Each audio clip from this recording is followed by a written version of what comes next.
안녕하세요. SBS 보도국 임찬종 기자입니다. 오늘은 힘센 사람이라고 뉴스에는 자주 나오는데 사실 무슨 일을 하는 사람인지 아는 분이 많지는 않은 어떤 공무원에 대해 설명해 드리려고 합니다. 바로 검찰총장입니다. 검찰총장, 말 그대로 검찰의 우두머리입니다. 전국 2천여 명의 검사 중에 가장 높은 사람이죠.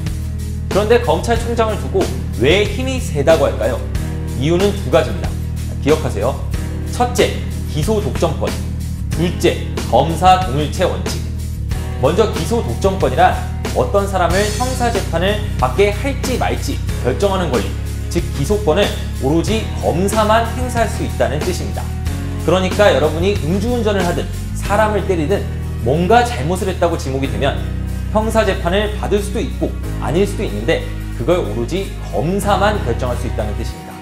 한 개인의 운명, 때로는 재벌 기업의 흥망까지도 완전히 바꿔놓을 수 있을 정도로 엄청난 권한이죠. 그런데 전국 2천여 명의 검사가 이 기소권을 행사할 수 있는데 왜 굳이 검찰총장이 중요하냐고요? 그건 바로 둘째, 검사 동일체 원칙 때문입니다. 검찰은 하나라는 뜻이죠. 전국 검사 2천여 명이 전부 한 몸처럼 움직여야 한다는 겁니다. 그리고 한 몸처럼 움직이는 이 검사들을 지휘할 수 있는 사람은 딱 한 명뿐입니다. 바로 검찰총장이죠. 자, 이제 검찰총장이 얼마나 힘이 세고 중요한 사람인지 아시겠죠? 그런데 검찰총장도 결국 대통령이 임명한 사람 아니냐, 결국 대통령 뜻대로 검찰이 움직이는 것 아니냐, 이런 궁금증을 가질 수 있을 겁니다. 맞습니다. 검찰총장은 대통령이 임명합니다. 그러나 우리나라 법은 대통령이 검찰을 마음대로 좌지우지 못하게 안전장치를 마련해놨습니다. 대통령은 직속 부하인 법무부 장관을 통해서 검찰을 지휘하는데 법무부 장관은 오로지 검찰총장만 지휘할 수 있게 하고 검사들은 직접 지휘하지 못하게 한 겁니다.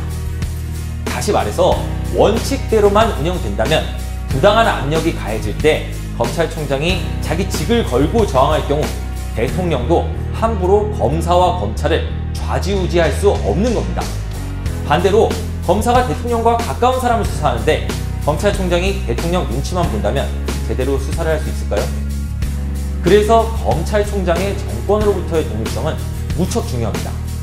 다음 검찰총장으로 내정된 김수남 검찰총장 후보자는 어떨까요? 이분이 정권과 가까운지 먼지, 독립적일지 아닐지 단정해서 말할 수는 없습니다. 하지만 불안한 면은 있죠. 이른바 TK, 대구 경북지역 출신이란 점입니다. 모두가 알듯이 대통령의 고향이자 정치적 근거지죠. 게다가 공교롭게도 김수남 후보자가 검찰총장이 된다면 사람을 조사하고 정보를 수집하고 강제적 처분을 할 수 있는 4대 권력기관장 가운데 3명이 TK 출신이 됩니다. 심지어 군대를 제외하면 가장 강한 물리력을 보유한 경찰의 수장인 경찰청장은 김수남 후보자의 고등학교 후배입니다. 정권의 정치적 기반이 되는 지역 출신들로 힘 있는 자리를 채우는 것 과연 괜찮을까요? 검찰총장의 친구들이 정권 깊숙한 곳에 많을수록 검찰의 독립성은 의심받기 쉽습니다. 검찰이 진정 국민에게 사랑받는 조직이 되려면 검찰총장은 높은 곳이 아니라 다른 곳에서 친구들을 만들어야 합니다. 바로 독립적이고 공정한 검찰을 기대하는 평범한 우리 국민 말입니다. 이런 진정한 친구들이 많아질 때 검찰은 신뢰를 회복할 수 있을 겁니다.